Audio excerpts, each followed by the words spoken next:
Hello, everyone, and welcome back to another episode of the Lunatics Radio Hour podcast. I'm Abby Brenker, sitting here with the one and only Alan Kudan. Hello. And today we are talking about the history of the Phantom of the Opera. Why? You picked this topic. Why on earth would I? When did I pick this? Recently, There's a few no months way. ago. No, that's crazy. You said we should do a Phantom of the Opera episode. Why would I say that? Doesn't sound anything like me. I know, but it wasn't me. And this one was actually really hard for me to research. It wasn't you, No. and I think it wasn't me. So who else was it the Phantom himself? We're running out of options here. Anyway, regardless of why we're here we are. Okay, here we are doing this episode. I will say this, though. The Phantom of the Opera is, I have found, not only the history is super interesting, actually, and a lot of it based on strange urban legends and reality. So excited to get into that. But it really is this story that's been told and retold over and over and over again since it was written, over 100 years ago, so many times. And it's also kind of unique in that there's so many versions of it, but they all remain so faithful almost to the original text. There's like a few, kind of like campy, whatever versions, but even then, like the core, the bones of the story really remain the same. So I just find that to be kind of interesting. When's the original book from? 18 or earlier? 1909. 1909. Yeah. Okay. So a little over 100 years, 110 years. I do also want to call out, and Alan, maybe this is why we picked this topic, but this is technically an episode that belongs in our Universal Monster series, because there is a Universal Monster version of Phantom of the Opera. Oh, that's right, because that's like, is that the only Universal monster we haven't touched? There's so many Universal monsters, but I think it's the most recognizable one that we haven't touched. I think, isn't there a... Oh, you know what it was? It's because I was going through, because the game Horrified that we play every now and then, Yeah. the Universal Monster board game.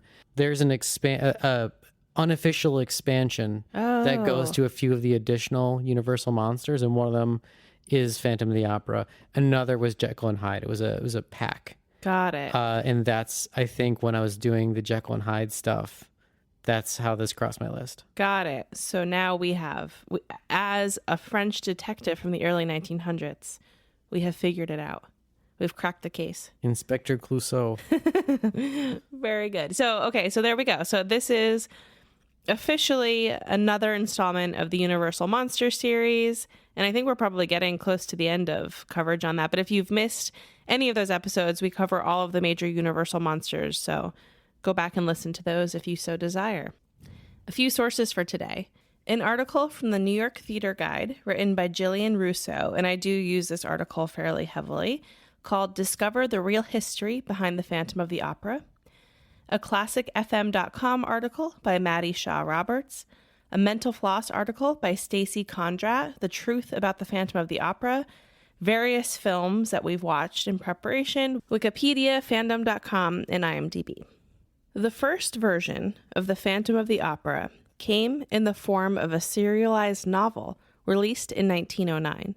It was written by Gaston Leroux. Leroux was born in 1868 in Paris. As an adult, he was known for his journalism and detective-based fiction stories. He had big plans early in life to become a lawyer, but after he gambled away his inheritance money, he had to make a living somehow. As a journalist, he actually was a bit of a drama critic, which works well for the theme of today, and he also worked as a courtroom reporter. Leroux had an obsession with the works of Sir Arthur Conan Doyle and Edgar Allan Poe, both of which come through in The Phantom.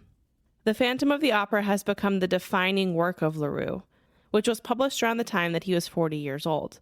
But he was already a prolific writer. He had published 6 novels before, many, many novels after, so it's not like he was a one-hit wonder. So I did actually read this book. Yeah. And I liked it quite a bit. I think it aged very, very well. It is very accessible for its age. Yeah, it's also just very fun. It's a fun novel. And like a lot of early 1900 stuff hasn't aged super well. Yeah. Because of like dated language or anything, but I didn't find that at all with fandom. Maybe because I assume it was originally written in French. Yes, correct. And Translation. yeah, maybe I read a more modern translation. I don't know. Or actually, no, just anytime things get translated, they're usually a little bit easier to read. Yeah, that's fair. Because they're not translating it into like Old English. Right. But so you said he's a prolific writer. Is there anything else he's written that like is notable? There is actually. So he has one other novel that I specifically wanted to tell you about because I thought you would think it was really cool. Okay, because I can't think of anything. Well, you wouldn't have known it. It's called The Mystery of the Yellow Room. In none of his other works, I don't think would be recognizable by title. But The Mystery of the Yellow Room is often cited as one of the most famous locked room mystery stories of all time. Oh, that's cool. Yeah, so it kind of gives me kind of like an Agatha Christie feeling. And I would be excited to read that with you. A man's found hanging in a locked room with nothing but a giant puddle. Right, except without the puddle. No, it's from Saw, I know. No, it's not from Saw. Yeah, it's from Saw. That's from Saw? The guy's on the ice and he has a noose around his neck and the ice is melting. Oh, that's just like an old riddle. Okay, but it's obvious it was a block of ice. Oh, I solved the riddle. It's in like Saw 5, I think. You've not seen Saw 5. That's the only Saw I saw in theaters. I mean... That's why I know it was Saw 5. Wow. Yeah, because he's standing on the block of ice and it's being hit with hairdryer or like the heating coils. Yeah. And something about it's on like a pressure switch. And something's just going to like... Because the whole thing is on a big tilty thing. It's in like a big warehouse room. It's the water is running into like a trough or something is going to start conducting electricity eventually. It's pretty elaborate. It's not just a melting block where he's going to hang. But, it's a play on that trope. Right, and it kills somebody else when it... Yeah. Yeah. Yeah. It's pretty bad. Leroux's Phantom of the Opera first appeared in a French serial called Les Galop. And I'm going to say this. I'm trying my best with the French words in today's episode. The story took several months to unfold in this format, starting in September 1909 and concluding in January the following year. It was published as a novel in 1910, and actually when it became a novel, it left out one of the chapters from the serialized version, but pieces from that chapter were kind of like baked into the other chapters. Mm-hmm.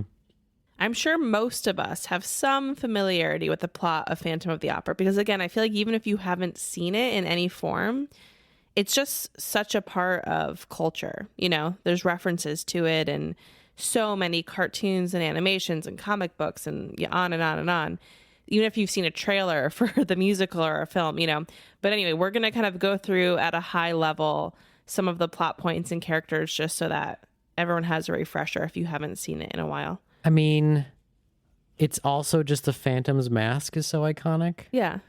I feel like Scooby-Doo has a big factor in this. I'm sure there's a lot of Phantom of the Opera guys in Scooby-Doo. I'm sure they have a Phantom of the Opera episode. Sure, there must. Yeah. I'm just trying to think why it would become so iconic because very few people are familiar with the source material. Yeah.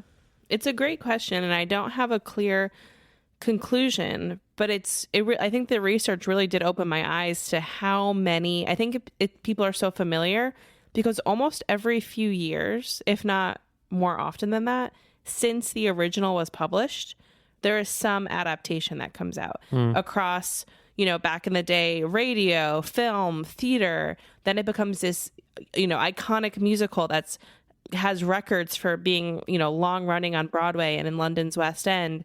And it's in, references and I'm sure like The Simpsons, all of these things. Mm-hmm.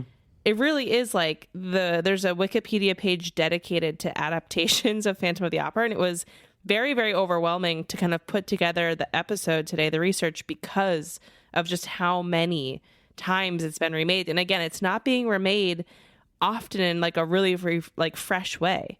It's really being remade like true to the material, which is why I think we're all like kind of familiar with it, Sure, yeah.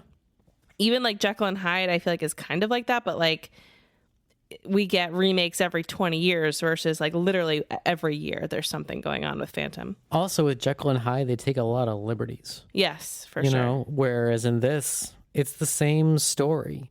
Like obviously we'll get into the pop culture section at the end, but even like the modernization versions have flashbacks that end up being 90% of the movie. Yeah, we tried to watch the 1989 version with Robert Englund in it. We didn't try anything. We succeeded. No, yeah, but we thought it was going to be this modern, Freddy Krueger version, but it takes place in the 1800s. Right, because she bumps her head and Oof. we're in the 1900s for. It really is similar to the plot of Babes in Toyland in that way. And it stars the same lead, which is why I'm saying that. Okay, so let's go through here our key cast of players. Wait, when does it take place? 1600s? 1800s. It takes place in the 1800s. Yeah. Okay. To start us off, we have Christine Day. She starts off as a chorus girl in some adaptations, or just, she's not the star, but she's in shows. She's a great talent, but she's not the star. The star is often the character named Carlotta, who Christine eventually replaces, right? We have the Phantom, of course. Spoilers. Well, yeah, this is what I'm going to say about this episode. It's going to certainly spoil Phantom if you have no understanding of the story at all, but I think you can definitely listen to this if you haven't watched anything recently. We have the Phantom, of course, who is usually a composer who now lives beneath the theater. Disfigured, he wears a mask to hide his face. Sorry, in the source material, do you remember why he was disfigured? So based on the real history that LaRue is inspired by to write it, there was a fire. Oh, right. In the old opera house. Right. And then everyone dies. He flees to the new one, yeah. It's not built in the same... I don't know in the novel. I'm just talking about the actual history. I think, yeah. I mean, it's been so long since I've read this. But I'm going to assume that it was rebuilt in the same area, but that's why they have all the underground caves and everything that he knows about, because he fled underneath. Yeah. We have two other characters I'm going to mention. Brothers. Raoul de Cogni, Christine's childhood friend / love interest, and then Raoul's brother Philippe, who, all of those characters are based on some real dramas, so that's why I'm calling them out. Really, really high level summary here.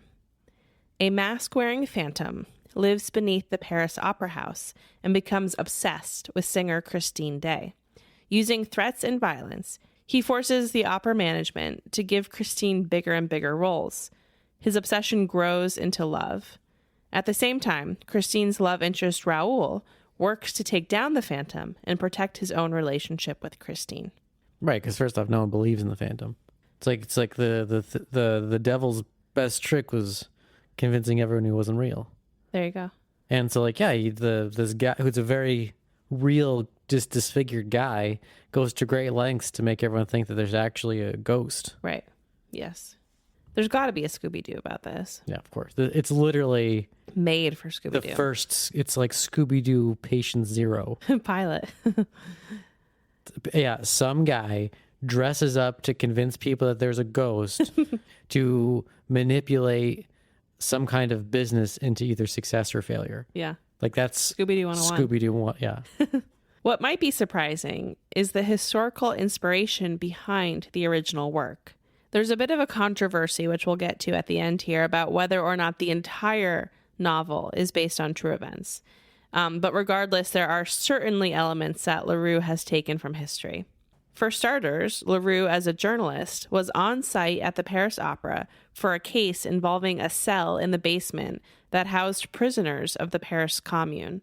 And I wasn't familiar with this incident, and it's not, super important to this history, but I wanted to look it up a bit. So Wikipedia told me that the Paris Commune was a revolutionary government that took control of the city from March to May of 1871, which I just thought was interesting. So, in his work, kind of working with court reporting and journalism, that's why LaRue had been on site to investigate that. As we'll discuss, LaRue had a fascination with the Paris Opera House. He folded many of its urban legends and real history into the Phantom of the Opera. He also had a complicated obsession with its paranormal residents. LaRue was convinced that the theater was not only haunted, but haunted by a very specific person. He even references it in the foreword of Phantom. Oh. So let's start out with a bang, right? One very notable moment from Phantom is based on actual history. It's the infamous end of Act 1, when a chandelier crashes down into the crowd during a performance. The scene is inspired by true events. On May 20th, 1896, a performance of the opera Hell was happening at the Palace Garnier, which is the Paris Opera House. Hell is an H-E double hockey stick? Hell as in H-E double hockey stick E. H-E-L-L-E. Okay, what's it about? Hel, or Hele, is a princess, and her father has died. I'm kind of piecing this together from Wikipedia. Her father has died and left her to the care of her sister, Queen of Thebes. The god Neptune is in love with Hel and has been wooing her disguised as a mortal. Dun, dun, dun. Just Googled, this is Hele, and so it's not for Helen. She's a very prominent figure in the story of Jason and the Argonauts. Got it. Very cool. But tragedy strikes. What? So in the 1700s is when that show was first put on, and it was met with boos from the crowd. Okay. This is over 100 years later. It's being put on again in 1896. Mm-hmm. During the performance, one of the incredibly heavy counterweights, which held up the impressive chandelier, crashed through the ceiling. Uh-oh. So the chandelier itself didn't crash, but the counterweight fell through. Yeah. Unfortunately, someone was killed and many were injured. A later investigation revealed that a loose wire had probably heated the steel cable holding the counterweight to the point where it melted and broke. A loose wire? What year was this? 1896. Did they have electricity? Yeah, and you'll see kind of throughout this, there's a lot of opera house tragedies, and a lot of them are like, oh, that fangled new innovative gas system we installed. You know, it seems like there's a lot of that going on. Yeah, I guess everything is so old and they try to retrofit it and OSHA's not real yet. Exactly. So that, right, is one of the most iconic scenes from the story, from every remake. Is this, it's very dramatic, right? At the end of Act One, this, during kind of the crescendo of the opera that's happening on stage. Sure. The Phantom, you know, in the films or in fiction, the Phantom is the one who's cutting very painstakingly the chains until finally the chandelier falls onto the audience, and obviously tragedy. Well, it's usually taking out a very specific individual. It's the Phantom is doing it in order to convince the management to give Christine bigger roles. Otherwise, he's going to keep killing people. Oh, it's not when he takes out the stagehand? No, that's a different time. I'm very all confangled. Yeah, the book starts off with the hanging of the stagehand. But similar to the Yellow Mystery Room, they can't find the noose. They've realized that this guy has been hanged, but they can't find the noose. What? Because the Phantom takes it back. Oh, after they cut him down, it's just gone. Yeah. Gotcha. Another tidbit from the original novel that was pulled from reality is one of the most surreal, in my opinion, moments from the story. So the thing about Phantom of the Opera that makes it so unique, right, is that there is this tunnel system and vast cave and lake system beneath the Paris Opera House. Sure. Which is just such a specific visual reference. And such a Parisian thing. Exactly. The Paris Opera House actually has an underground lake. Of course it does. In 1861, when builders were trying to construct the Palace Garnier, they continued to strike water in the ground below, eventually revealing a body of water, a full-blown lake. In the end, they continued building the theater around the lake beneath, and they did kind of add this stone structure to keep the water controlled in some way. You can look up photos of the lake and from the construction, which are pretty cool to see. Undoubtedly, LaRue had heard legends, not only of the lake, but also of the famous fish and the faceless man once believed to reside in this lake. Wait. The famous fish? So there's just stories of oh, it's not just a lake. There's these fish that live beneath, and then it's urban legends. And then there's this faceless man that lives beneath. There's not one famous fish. No, but we will get to it. One fish in a moment. There is a famous fish. There is a famous fish. Oh, I can't wait. But anyway, so these are the urban legends, right? Oh, there's a faceless man that lives. So obviously you can see the tie between that and the story that we get. According to the New York Theater Guide article, the lake is currently used by Parisian firefighters who practice swimming there, and a single white catfish who has become the unofficial pet of the staff of the Opera House. Wow. Yeah. So the firefighters practiced swimming. Yep. Like swimming rescue. I don't know. There's like a bunch of canals in You're Paris, making right? excuses for them now. They just practice swimming. They practice, fire swimming. Fire swimming. Yeah. And then they hang out with this catfish. Yeah. They feed the catfish. Does the catfish have a name? Joey. No, you're making this up. No, Yes, the famous Parisian catfish named Joey. I don't know the name of the catfish, no. Okay, granted, this is not a ton of research, but I was unable to find the name of the catfish. However, I think I found the same article that talks about the fire department going swimming. But So you can confirm. yes, but there's not actually so the reason for the lake, and this is confusing. Okay. It's just there's just a branch of the river nearby that kind of goes under the opera house. And during construction of the opera house, they tried to just keep pumping it out so they could get the foundation going, but there was just too much of it. So they instead added structure. Yep. To just contain it in cisterns, and so it makes more of an artificial lake. Yeah. Instead of finding that beautiful lagoon that you see in the depictions in the Phantom of the Opera. Obviously, you can look up photos and it looks like flooded catacombs. Yeah, exactly. Yeah. Which is far scarier than a pretty lagoon. But it is lit much better than it is in the... So despite everything that I've said so far and everything we think we know, It's all lies. there's a bit of a head-scratching deathbed confession that we must discuss. In 1927, Phantom of the Opera author Gaston Leroux was in his final days and claimed that everything he had written in his novel was true, based on true events. Obviously, there's a sprinkling of fact that we've talked about, right? The crashing of the chandelier, the lake beneath, The catfish. some of the legends. But the author was claiming that the story of the Phantom itself was real. Now, curators at the Opera House have confirmed that there are no records of any patron or staff member claiming encounters with a phantom or a strange figure there. Also, he made his confession while running a 112 fever. But I do have a theory.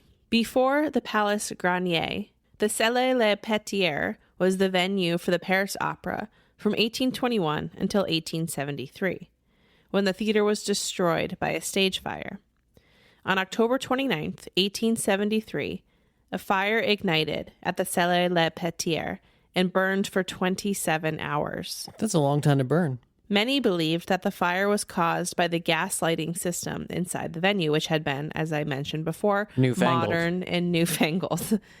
Good news, the new theater, the Palace Granier, was already underway. But why am I telling you all of this? No idea.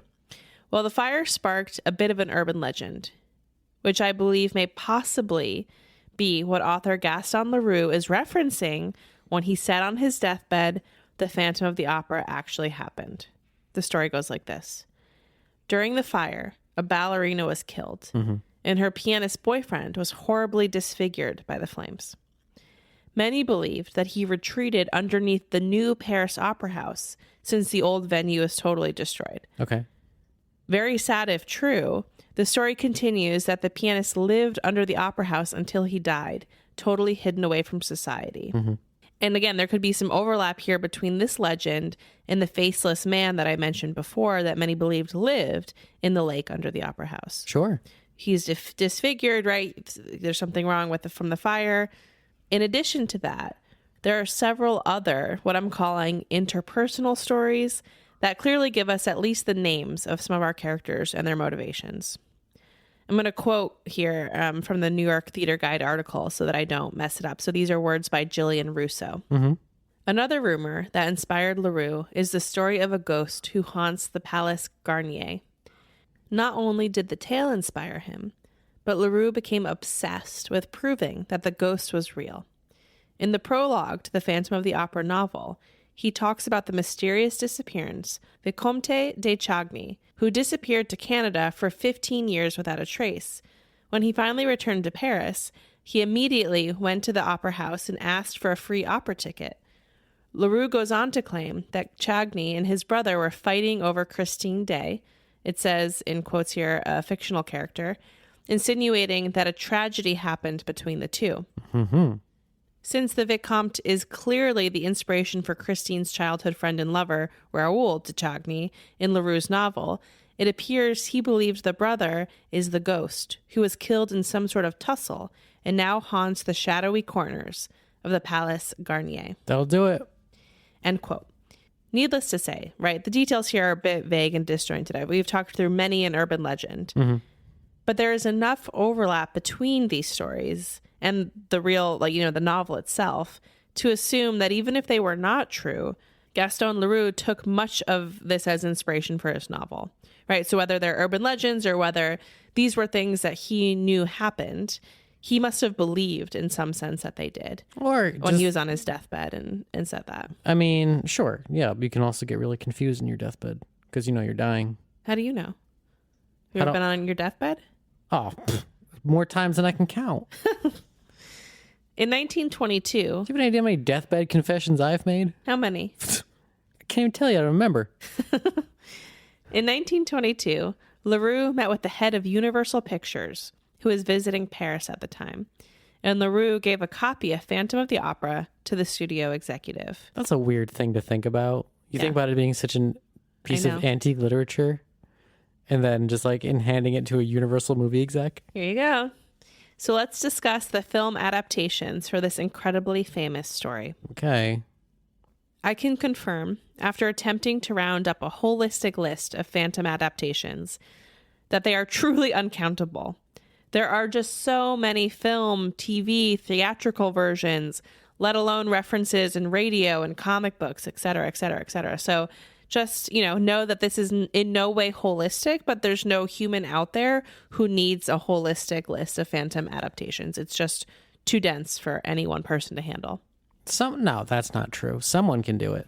There are people out there that are beating every single original Nintendo game. Some people. Some people. That's 700 something games. That's a very exhausting process. Yeah.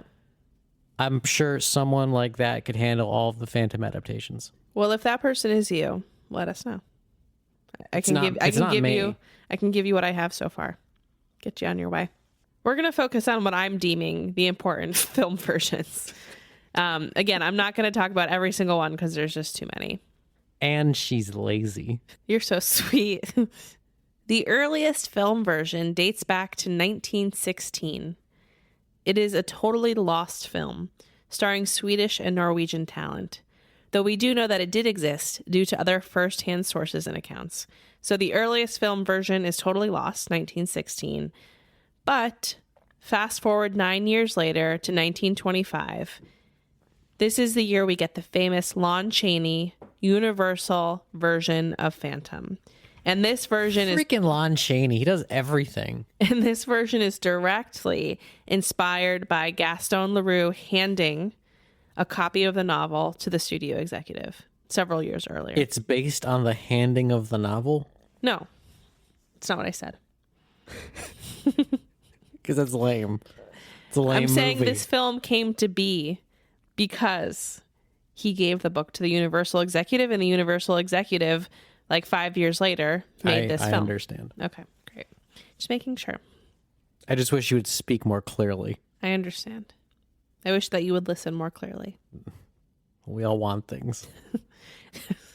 This film stars Mary Philbin, again, alongside Lon Chaney, and it's a silent film meant to be accompanied by live musicians in the theater. Quoting from Wikipedia, due to tensions on the set, there was a switch in directors, and Edward Sedgwick finished the film while changing the direction that the movie was going to take. His take on the novel and making it a dark romantic movie with comedy was not popular with audiences. Finally, the film was reworked one last time by Maurice Pivar and Louis Weber. He made it a comedy? Mm-hmm. That's a stupid idea. They removed most of Sedgwick's contributions and returned to the original focus. This time, the movie was a success with audiences in 1925, end quote.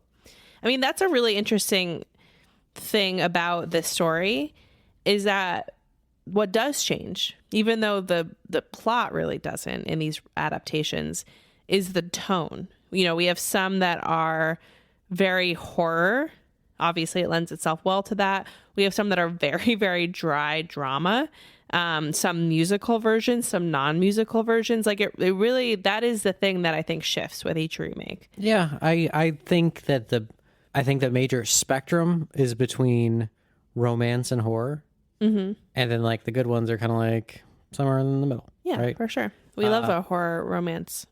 Actually, no, not somewhere in the middle. I mean, I guess it's somewhere in the middle. I don't think there's any like pure horror version of this. There are. There are? There's a Hammer horror version. Hammer horror? Yeah. We'll get there. We'll get there. What is hammer horror?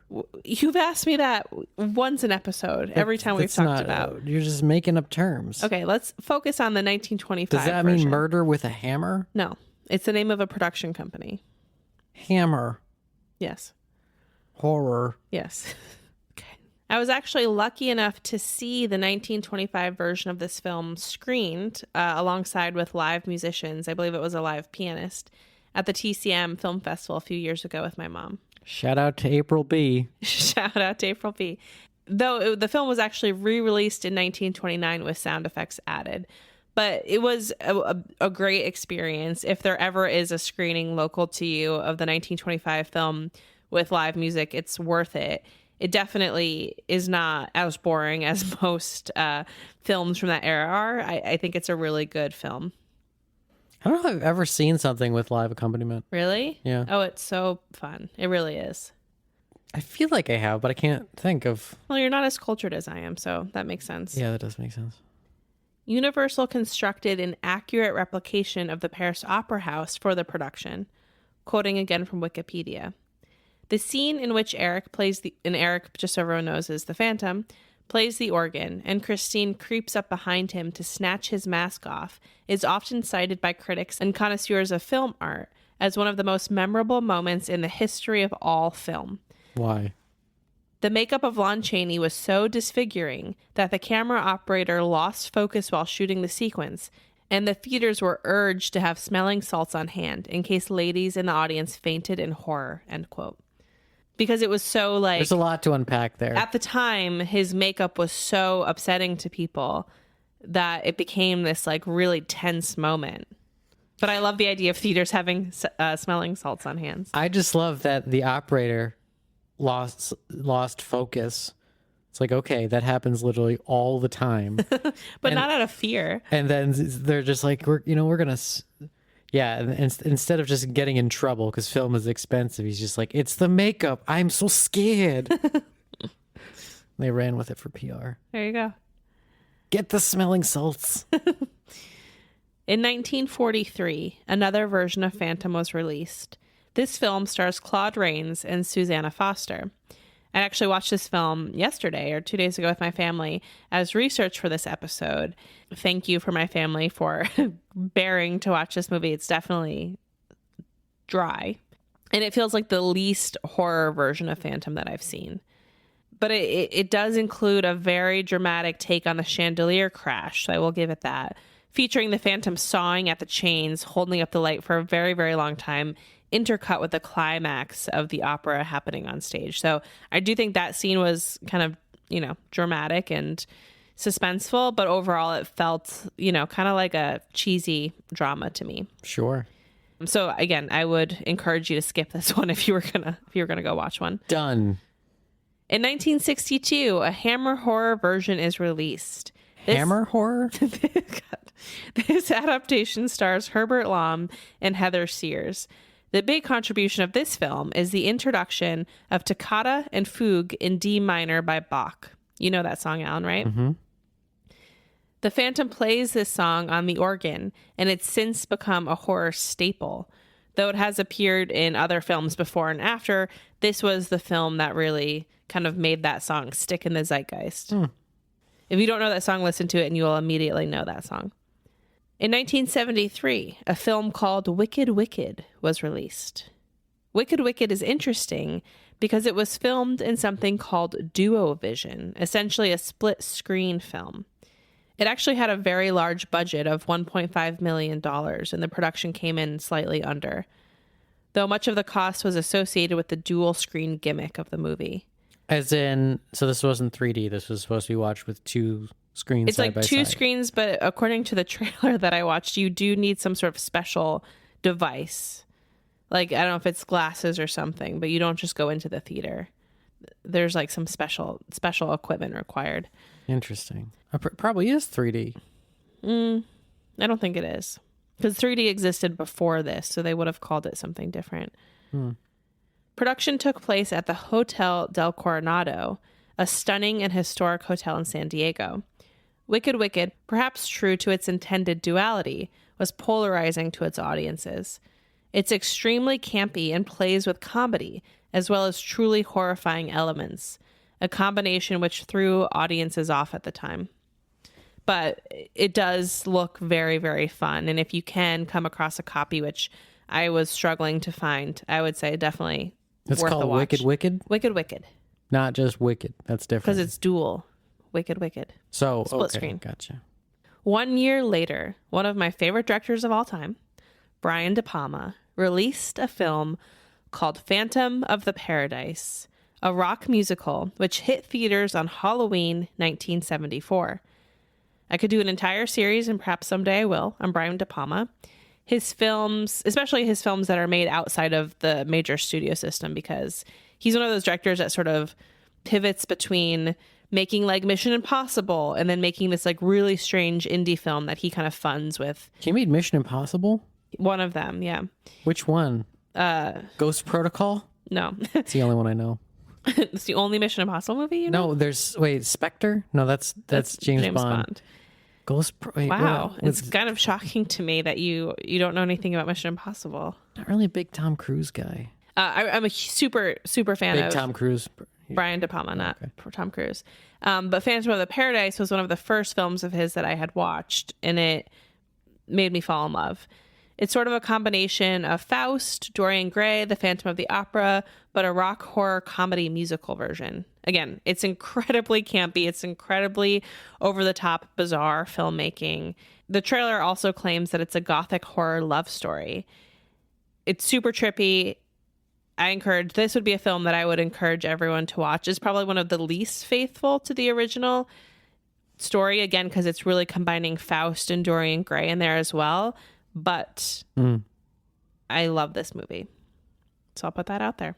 In 1989, we get a hardcore version of Phantom. Wikipedia describes it as gory and sadistic. It stars Robert Englund from A Nightmare on Elm Street. And this version also plays with the theme of Faust, with the Phantom selling his soul to the devil. Hey, we saw this one. Tell us what your thoughts were. It's pretty good. First off, it's always fun watching Robert Englund in like most things, because first off, he's always Freddy Krueger. No matter what he's doing, he's somehow playing Freddy Krueger. And in this case, he's Freddy Krueger, but in an opera house. But like his makeup is so similar. It's the same. Yeah. Except just like slightly less of his face is Freddy Krueger. Yeah. It's like he was going from one set to the next, and it's like, yeah, here, let's just do this.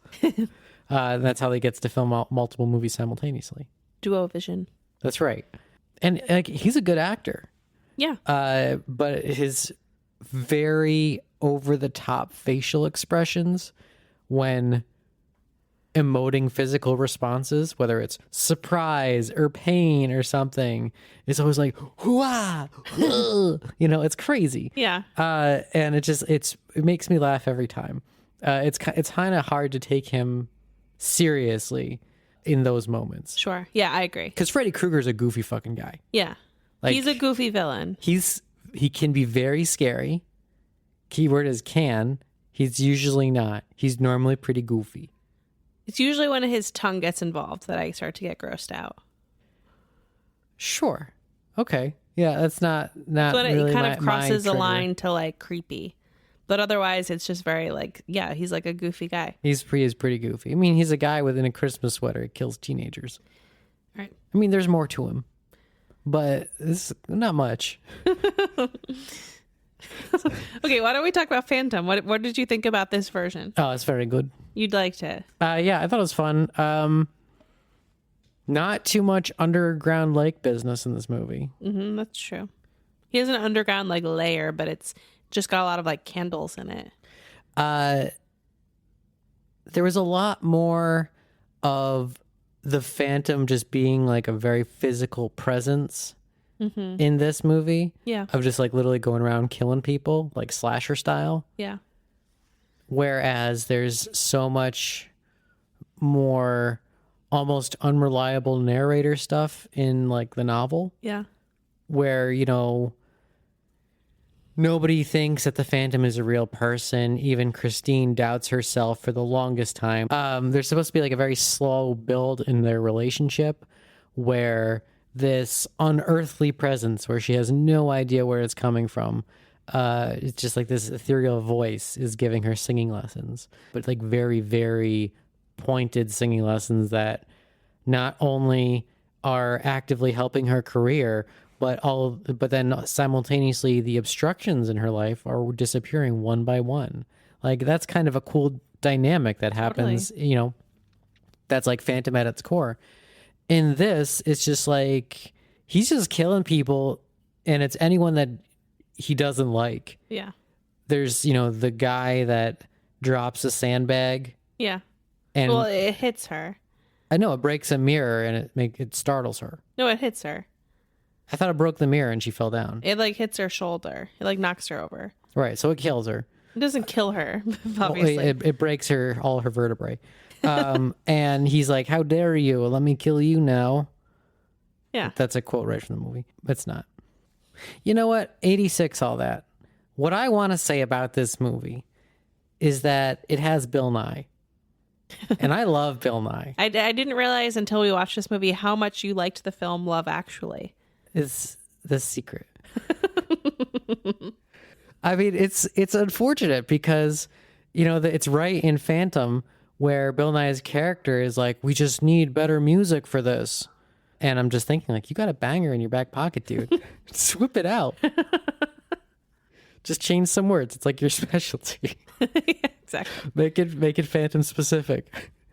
But no, so like my deep love of Bill Nye comes from the Underworld series. Because, you know, in how many movies are there? 5, 7? I have no idea. I don't know. But there's a lot. And he's so freaking cool. He's like he's one of the coolest guys. And he makes this great scoffing sound. Oh, like what? Every time he scoffs, it's like the most comical. That's why you idealize him? Yeah, he's possibly the best scoffer on the planet. And so here he is running this opera house. And watching this man get startled is hilarious. Because he's not someone that really lends himself to being startled. You know, he's a very stoic person. Yeah. Like, that's his character. But in this, he gets startled. It's memorable. Yes, that's great. I liked this movie. I liked it because it stars the girl from Babes in Toyland. And it kind of has a similar plot, as I mentioned, to Babes in Toyland. But I agree that it's probably on one of the most horror versions of it. But even then, it doesn't really feel that horrifying. Yeah, Robert Englund is great. His whole vibe is just exactly what you would expect from him. And it's a 1989 horror film, and it has that age to it. So it's kind of fun and nostalgic to watch it. Yeah. Yeah. I will say that one was a little bit hard for us to track down as well. It was. Like, I don't know why, but most of these movies are not readily available on at least the streaming services that we have access to, and Which is most of them. But so many of these movies are public domain. Yeah. You know, or even if they're not public domain, they're usually available for like free streaming through like Archive or something. Yeah. But still, like I was kind of surprised that they're not on just like Amazon. It was like the Phantom was foiling our research a little bit on this one. In 2000, there's a Disney Channel version called Phantom of the Megaplex. Do you remember that from when you were a kid? No. In 2004, a film version of the play was made starring Gerard Butler. So this is probably the one that our generation is most familiar with. It's a film version of the Andrew Lloyd Webber. And we're not, obviously, I'm going to talk a little bit about the theatrical stuff in a second, but Alan and I are film people. We're less familiar with the theater side of the world, so that's why we're kind of focusing on what we know. Although I have seen a production of Phantoms. Me too. I saw it on Broadway. Yeah, I didn't. In 2011, there was a French version, which was called A Monster in Paris. And finally, in 2014, an indie version, which was made by Anthony Mann, who both directs and stars in it. And again, many, many, many, many more. Unfortunately, Phantom was supposed to be part of the Dark Universe Universal Monster reboot, but that now looks unlikely as some of the key players have pulled out. And I do want to say this too. There's a ton of non-US versions. I mostly focused on the US versions. There's notably several Chinese films and remakes. Obviously there's French versions, but there's a lot of other foreign film versions out there. So feel free to kind of explore those as well. There were a number of Chinese ones. Yeah. It's interesting. It's a shame we weren't able to track one of those down because it sounds like a lot of fun. Yeah, again, it was really hard to kind of find materials. And of course, there are a ton of theatrical versions and the filming of those theatrical versions. The first theatrical version that I could find was from 1949. So that could have happened earlier, but it's interesting that even though this is such a clearly theater-centric piece, it was made into a film several times before it was ever actually put on stage, if that fact is correct. Andrew Lloyd Webber was not the first person to turn this story into a musical, but in 1986, his infamous version was produced. 1986? Yeah. So that's when, like, the music, the musical. It's only from the 80s? Yeah. Wow. So it's so much older. So Phantom, Andrew Lloyd Webber's version of the musical Phantom, has been on Broadway for 35 years since 1988, making it Broadway's longest running show.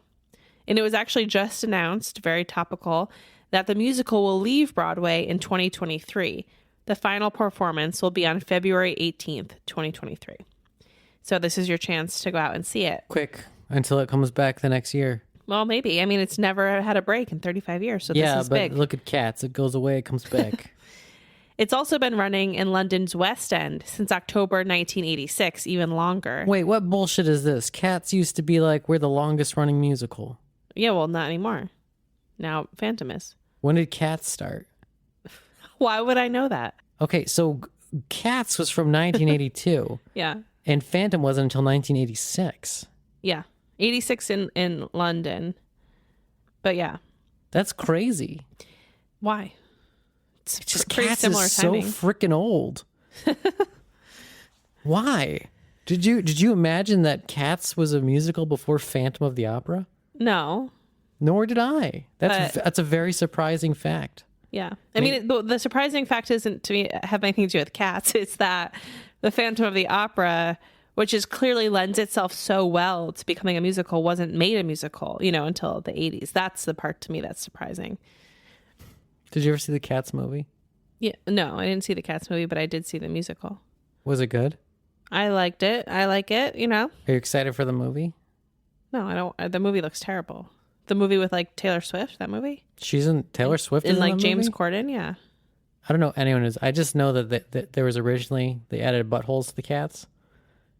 There's like and then the studio had to erase them all, and now there's a big petition to bring back the butthole cut. Wow, you mean like the new one that was made? Wow. Yeah, someone put buttholes on all the cats. Why do I know this? I have no idea. So Phantom of the Opera has been running in London's West End since October 1986. Again, even longer than in the US, which makes it the second longest West End musical ever after Les Mis. It's estimated that over 140 million people across 35 countries and 166 cities have seen the show. The soundtrack was also groundbreaking at the time. The original cast recording was the first musical soundtrack to enter the British charts at number 1. The theatrical show takes a ton of work to put on each night, regardless of where it's being performed. The amount of dry ice alone is astounding, not to mention almost 300 candles, 250 costumes, and hours that it takes to get the Phantom into makeup each and every day. Also, shout out to our friend Adam Bashian of Dark Dot Interiors, who is in the touring version of Phantom of the Opera, the national tour. And who does he play? I believe he plays the Phantom. There you go. Yeah. Oh, spoilers. Our famous friend. We're not even going to talk about the literary versions, radio versions, or comics here today. It's safe to say that The Phantom of the Opera has had an incredible and vast impact. Every few years, we get a new retelling of the story, though for the most part, each version remains strangely true to the source material. I think it does warrant saying, though, that without Phantom of the Opera, we never would have had Tuxedo Mask from Sailor Moon.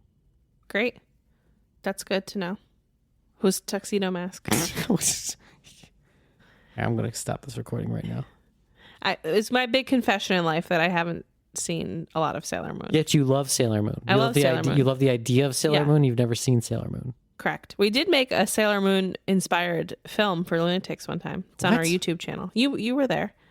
The Office Girl one we made with Alex.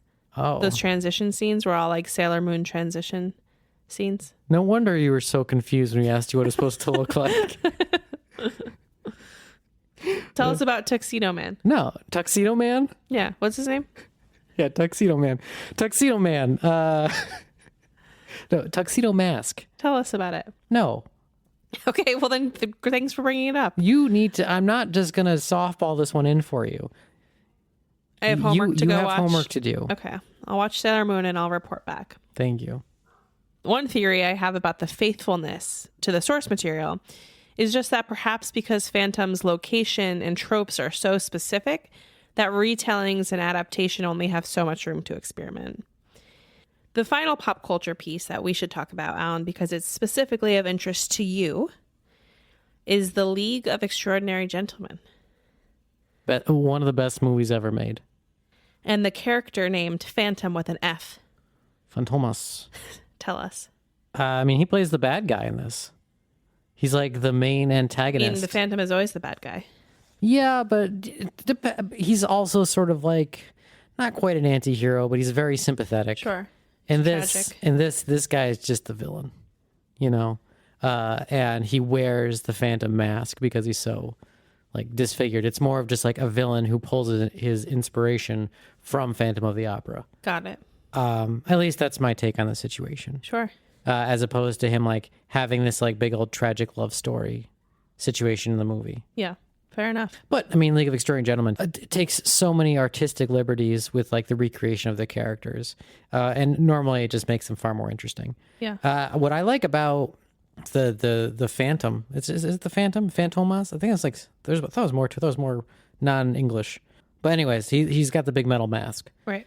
And like what I like about him in this is that he's really badass. Like he's a very good fighter. He's a criminal mastermind. He's on par with the rest of the league, which is kind of cool. Yeah. Because he doesn't have any powers. Yeah, that's very cool. Outside of being ugly. Yeah, right. Most versions of the Phantom doesn't have powers, but in some we get when he makes a deal with the devil, you know, and then he gets supercharged. Well, yeah, when he makes a deal with the devil, I guess he's immortal. I don't know.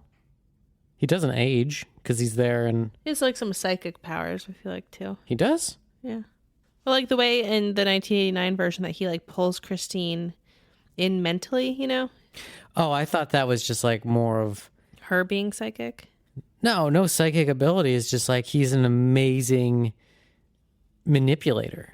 No, but even before she meets him, like when she listens to the music, she has like these mental visions of the 1800s. Oh, right. She has, because she was the reincarnated version of the original Christine. Deal with the devil. I think that's what happened. Yeah. And so he was just waiting for the reincarnated soul to come back so he can have another go. If you had to give us one favorite version, do you have one? League of Extraordinary Gentlemen. Okay, great. I would say, I really like the musical. I enjoy, a gothic musical. I could get down with that. I can get down with that. I also think the 1925 Lon Chaney version is worth watching. But again, Phantom of the Paradise for me, Brian De Palma. Love you, Brian. Number one. Cool. Any other closing thoughts? No. Phantom thoughts? One quick thing I will say. We still have pins available. So right now, until pins run out, anyone who joins our Patreon at any tier, so as little as $1 a month, not only will you get access to bonus episodes, surprises in the mail, newsletters, you will also get a Lunatics pin, which are only available to patrons. The other end of show announcement I have is just a reminder that nominations are still open for the Looney Awards, the 2022 Lunatics Horror Movie Awards. You can, on any social media outlet that we are on, get the link to the form, fill out your nominations for Best Kill of 2022, Best Costumes, Best jump scare, all kinds of horror categories. And then early next year, we will vote and have, the people's choice of horror made this year, which I'm really excited about. As always, thank you guys so much for being here. Hope you enjoyed this, more, random episode from us, but it still fits within our Universal Monster series. Check out those other episodes if you're big into the Universal Monsters, and we will talk to you very soon. Yeah. Bye. Bye.